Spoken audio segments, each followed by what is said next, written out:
After you've been disappointed, you move to the Six of Cups, which is the pleasure card.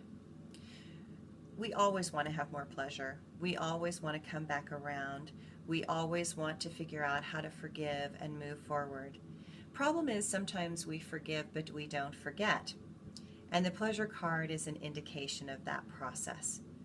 So what you see now are that there is flow. The chalices are flowing, but notice they're kind of inside glass lanterns.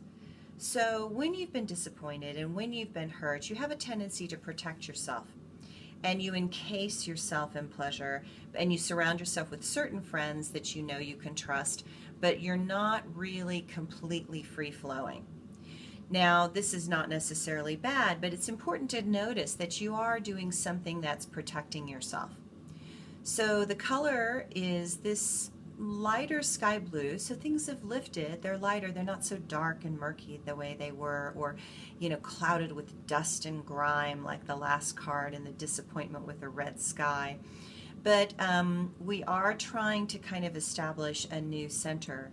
I think sometimes it's important for us to learn awareness about who you can trust and who you can't trust, who you can open to on the deepest emotional levels, and who maybe just aren't ready for that. So what you have here is the sign of the sun at the top, and you have Scorpio at the bottom.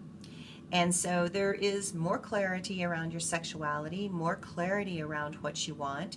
You'll start speaking more clearly about what you want and expressing the things that give you joy, and that is a really positive step in the process. But again, remember that you're protecting yourself. Figure out why you're protecting yourself. Learn to understand yourself, because when you're defending something, the universe kind of has a tendency to break it down. And one of the better games is to learn transparency and to allow things to flow through you. And that's what we're going to do as we continue on this journey. So this card is just sort of an indication that you maybe have forgiven, but you haven't forgotten. And when you don't forget, you have like a little checklist in your head, and you kind of can beat yourself up because you haven't forgotten, and now your mind has something to say. Don't do that again. Remember what happened the last time. But that means you're oftentimes protecting the wound, but you're also protecting your light. And when you protect your light, that light is diminished.